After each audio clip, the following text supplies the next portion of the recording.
2021 के बाद एक स्टेट बननी थी, एक नॉर्मल गवर्नमेंट बननी थी, वो उसमें अपने आप को वो non state actor which is Afghan Taliban has not been able to convert itself. और वहाँ पे उन्होंने तरह तरह के नॉन स्टेट एक्टर्स हैं वो पाले हुए हैं और उनको पैटर्नाइज कर रहे हैं। हमारा भी मसला अफगान तालिबान रिजीम के साथ, हमने अगर आपका ट्रेड बंद किया तो इसलिए नहीं बंद किया कि हमें कोई प्रॉब्लम है ट्रेड का, हमें प्रॉब्लम ये कि हम कहते हैं कि our security becomes paramount, our lives are more important. हमें आपने ये जो टेररिज्म है इसको आप पैटर्नाइज करना बंद करें। इट इज़ नॉट एक्सेप्टेबल कि आप वहाँ पे मराकज़ हैं, वहाँ पे लीडरशिप मौजूद है, वहाँ पे उनकी फंडिंग हो रही है, वहाँ पे उनको असला मिल रहा है। हमने उनके सामने तमाम तरह के सबूत रखे और वो जो सबूत हैं उनको वो डिनाई नहीं कर सकते। अफगान रजीम सिर्फ पाकिस्तान नहीं पूरी दुनिया के लिए खतरा बन चुकी। तर्जमान पाक फौज लेफ्टिनेंट जनरल अहमद शरीफ चौधरी का दो टोक पैगाम। कहा अफगानिस्तान में 2021 के बाद रियासत और हुकूमत का क़याम होना था जो मुमकिन ना हो सका। तालिबान रजीम ने इस वक्त नॉन स्टेट एक्टर्स पार रखे हैं। फितना खवारिज के बारे में तालिबान रजीम का दावा है कि वो पाकिस्तानी मेहमान हैं। एक ऐसे मेहमान हैं जो मुसल्लह होकर आते हैं। अगर वो पाकिस्तानी शहरी हैं तो हमारे हवाले करें, हम उनको अपने कानून के मुताबिक डील करेंगे। अफगानिस्तान में दहशतगर्दों की क़यादत मौजूद है, इनको असलहा और फंडिंग भी मिलती है। दोहा मुज़ाकरात में वादा किया मगर इस पर अब तक अमल नहीं हुआ। अफगान तालिबान रजीम अफगानियों की नुमाइंदा नहीं। हमारा अफगानियों के साथ कोई मसला नहीं, हमारा मसला अफगान रजीम के साथ है। पाक अफगान तिजारत अवाम के तहफ़्फ़ुज़ से जुड़ी है।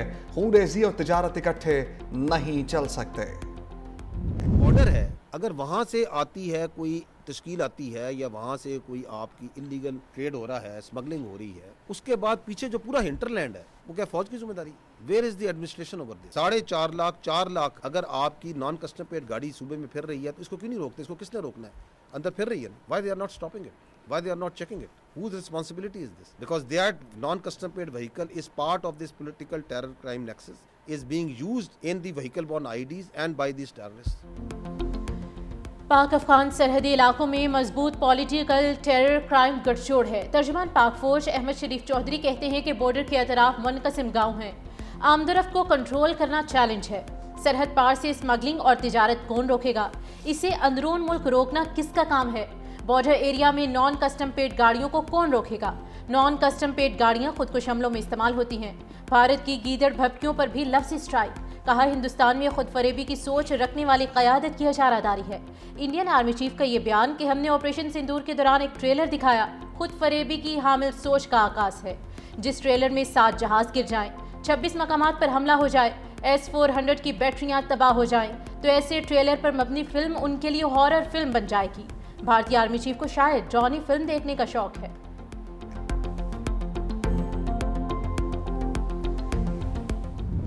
अमीर मुत्तकी ने बताया चंद 100 लोग गिरफ्तार किए हैं। चंद 100 दहशतगर्दों की गिरफ्तारी काफी नहीं। नायब वज़ीर आज़म इसाक डार का सख्त पैगाम। कहा काबुल ने इंसदाद दहशतगर्दी का वादा पूरा नहीं किया।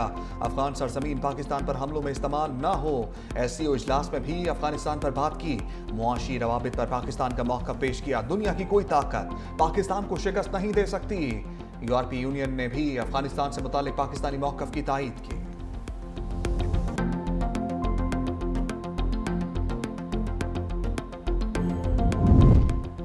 अफगान तालिबान रजीम को बड़ा झटका। अफगानियों के लिए अमेरिका के दरवाजे बंद। वाशिंगटन ने अफगान पासपोर्ट रखने वाले तमाम अफराद को वीज़ों का इजरा बंद कर दिया। अमेरिकी वज़ीर ख़ारिजा कहते हैं कि सबसे बड़ी तरजीह अपनी कौम और शहरियों का तहफ़्फ़ुज़ है। अमेरिकी शहरियत और इमिग्रेशन सर्विसेज ने भी तमाम पनाहगज़ीन दरख्वास्तों पर फैसला रोक दिया। जांच पड़ताल और स्क्रीनिंग यकीनी बनाने तक फैसले मुअत्तल किए गए।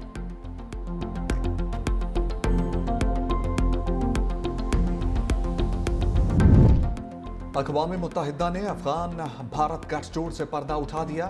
UN रिपोर्ट के मुताबिक अफगान तालिबान रजीम का दहशतगर्द गिरोहों के लिए महफूज पनाहगाहें फराहम करना खित्ते की सलामती के लिए शदीद खतरा है। दिल्ली काबुल बढ़ते सफारती और तजारती रवाबित और हालिया मुआहदों ने जनूबी एशिया की सिक्योरिटी सूरत हाल मजीद पेचीदा बना दी। अफगान सरजमीन पर सरगर्म दहशतगर्द गिरोह पाकिस्तान, ताजिकिस्तान और अमरीका तक हमलों में मुलव्वस हैं। यूरोपीय यूनियन और अक़वाम मुत्तहिदा भी अफगानिस्तान में दहशतगर्दों की महफूज पनाहगाहों की निशानदही कर चुके। तज्ज़ियाकारों ने भारत अफगान गठजोड़ को पाकिस्तान के खिलाफ मुमकिन प्रॉक्सी का पेश खैमा करार दिया है।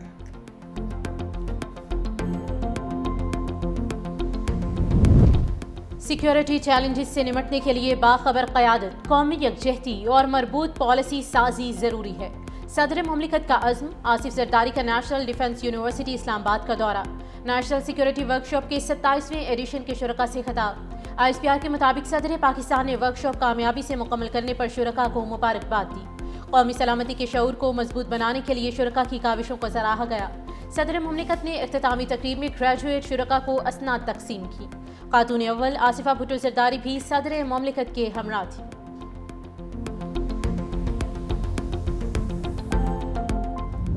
जब भी आएंगे इंशाल्लाह ताला अवाम की सपोर्ट पे आएंगे, अवाम के मैंडेट पे आएंगे, आप लोगों की तरह नहीं आएंगे। अगर आप इतनी सी 2-2.5 साल की जेल में मुल्क के खिलाफ साजिशें करने शुरू हो गए, इदारों के खिलाफ साजिशें करना शुरू हो गए। पीपुल्स पार्टी इस मुल्क की वाहिद पार्टी है जिसने जमहूरियत के लिए, डेमोक्रेसी के लिए हमेशा कुर्बानी भी दी और जान के नजराने में दिए, लेकिन कभी भी किसी वक्त ना आई पाकिस्तान पे कोई आंच आने दी, पाकिस्तान के खिलाफ किसी साजिश में शामिल हुए।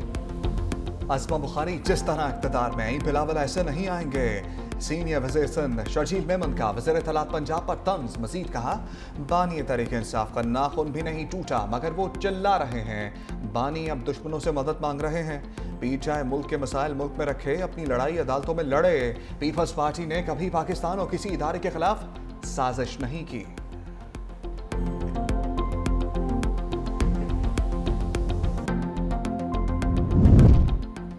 खैबर पख्तूनख्वा में नई जंग की बुनियाद रखी जा रही है। PTI रहनुमा असद कैसर कहते हैं कि KP ने अफगान जंग के बहुत नुकसान उठाए। हम अभी तक अफगान जंग का खमियाजा भुगत रहे हैं। सूबा हमेशा से दहशतगर्दी का शिकार रहा।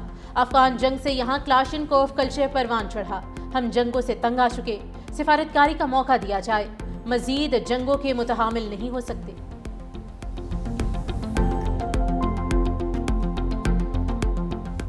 वफाकी वज़ीर दाखिला मोहसिन नकवी का बड़ा ऑर्डर। कहा, जरूरी दस्तावेजात के अमल किसी मुसाफिर को सफर से ना रोका जाए। इस्लामाबाद एयरपोर्ट का अचानक दौरा, 2 घंटे तक इमिग्रेशन प्रोसेस का जायजा लिया। बैरून मुमालिक जाने वाले मुसाफिरों से भी मिले। वज़ीर दाखिला मोहसिन नकवी का वीज़ा एजेंटों के खिलाफ क्रैकडाउन का हुक्म। मुसाफिर की 7 नवंबर को इमिग्रेशन पर कम अमला होने की शिकायत का सख्त नोटिस। इंक्वायरी का हुक्म भी दे दिया। कहा, मुसाफिरों को आइंदा इस हवाले से शिकायत का मौका नहीं मिलेगा। जाली दस्तावेजात या दीगर जराए से बैरून मुमालिक जाने वाले मुल्क की बदनामी का बायस बन रहे हैं।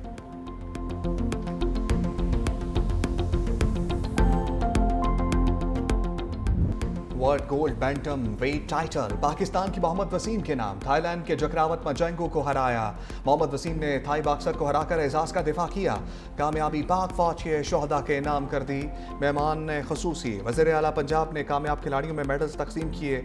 मरियम नवाज की शानदार कामयाबी पर मोहम्मद वसीम को मुबारकबाद बोली। हार जीत खेल का हिस्सा है। Field marshal core commander Lahore की बेहद मशहूर हूँ। मरियम नवाज ने पाकिस्तान हमेशा जिंदाबाद का नारा भी लगाया।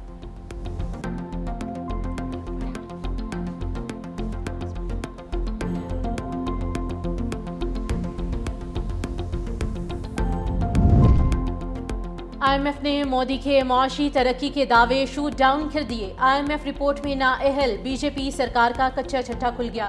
IMF ने सालाना रिपोर्ट में भारत को दूसरे कम तरीन दर्जे पर रख दिया है। आलमी मालियाती फंड ने भारत का ग्रेड C कर दिया। IMF ने भारत के मुआशी डेटा को इंतहाई पुराना और नाकिस करार दे दिया। C ग्रेड निशानदही करता है कि भारत के दस्तियाब डेटा में खामियां मौजूद हैं।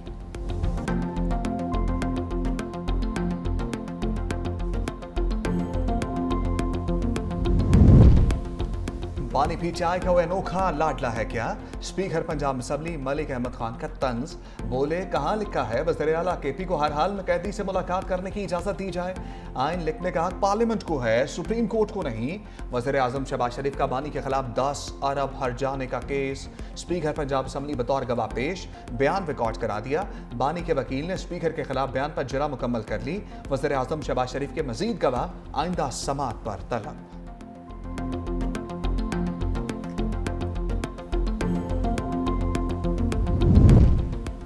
तशद्दुद, गैर इंसानी और तौहीन आमेज सलूक और ज़ाती वक़ार की पामाली किसी सूरत जायज़ नहीं। सुप्रीम कोर्ट ने पुलिस की हिरासत में मौजूद मुल्ज़िमान पर तशद्दुद और मावराए अदालत कत्ल के वाक़यात के खिलाफ फैसला जारी कर दिया। जस्टिस जमाल खान मंदखिल ने पुलिस की हिरासत में मौजूद मुल्ज़िमान पर तशद्दुद और मावराए अदालत कत्ल के खिलाफ 7 सफ़ात पर मुश्तमिल फैसला तहरीर किया। ज़ेर हिरासत मुल्ज़िमान पर तशद्दुद, मावराए अदालत कत्ल रोकने के लिए पुलिस की मौसर निगरानी नागुज़ीर है। आइन जिम्मेदारी आयद करता है कि रियासत हर शहरी के हक ज़िंदगी का तहफ़्फ़ुज़ करे, हिरासती तशद्दुद और कत्ल को रोके। गैर कानूनी हिरासत और तशद्दुद किसी भी सूरत में पसंदीदा हैं और ना ही काबिल जवाज़।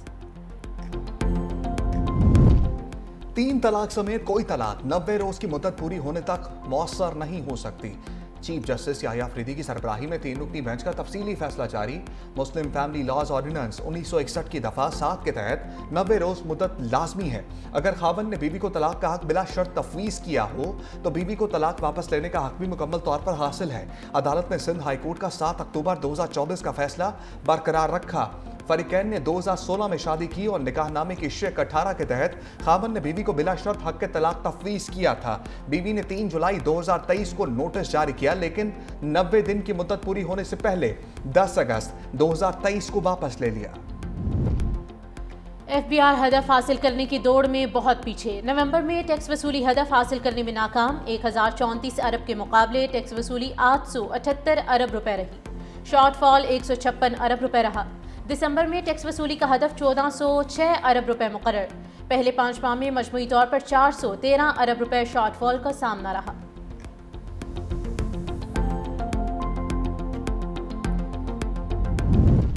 वफाकी ट्रेजरी ऑफिस में जाली स्टाम्प पेपर्स का धंधा। 29 करोड़ 70 लाख मालियत के जाली स्टाम्प पेपर जारी करने का इंकशाफ।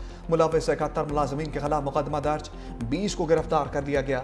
FIA ने गुज़श्ता 10 साल का रिकॉर्ड हासिल करके मिली भगत, जालसाजी, कौमी खजाने को होने वाले नुकसान की तहकीकात शुरू कर दी हैं। ADCR इम्तियाज जंजुआ और सुपरिटेंडेंट मोहम्मद अरशद समेत दीगर अफसरान के किरदार का तयन भी होगा।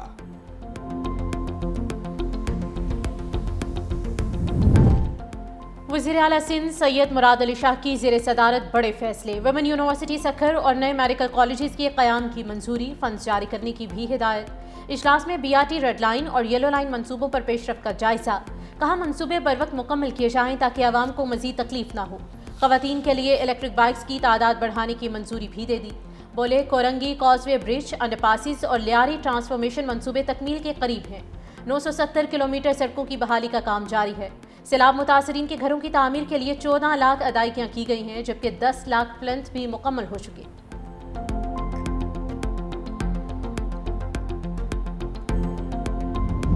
मजलूम अहले गजा की आवाज़ सुनो, फ़लस्तीनियों से यकजहती का आलमी दिन। सदर मुमलिकत आसिफ अली ज़रदारी का फ़लस्तीनियों से इज़हार यकजहती, जिद्दोजहद आज़ादी को सलाम। कहा पाकिस्तान 1967 से पहले की सरहदों के मुताबिक फ़लस्तीनी रियासत का हामी है। वज़ीर आज़म ने कहा कि फ़लस्तीनियों के खिलाफ इसराइली जंगी जराइम और मुनज़्ज़म नस्ल कुशी का मुआवजा होना चाहिए। इसराइल का गजा से मुकम्मल इनखला ज़रूरी है। गजा में जंगबंदी बरकरार और इंसानी इमदाद की बिला तातुल फराहमी जारी रहनी चाहिए। पीपल्स पार्टी चेयरपर्सन बिलावल भुट्टो ने कहा कि आलमी बरादरी फ़लस्तीन के 2 रियासती हल के निफाज के लिए फैसला कुन इक़दामात करे। सेहूनी फौज ने जंगबंदी माहदे को फिर तार तार कर दिया। जनूबी गजा में ड्रोन हमला, 2 बच्चे शहीद हो गए। इजरायली फौज के खान यूनुस और जबालिया पर भी फिजाई हमले, मुतअद्दिद अफराद जख्मी हुए।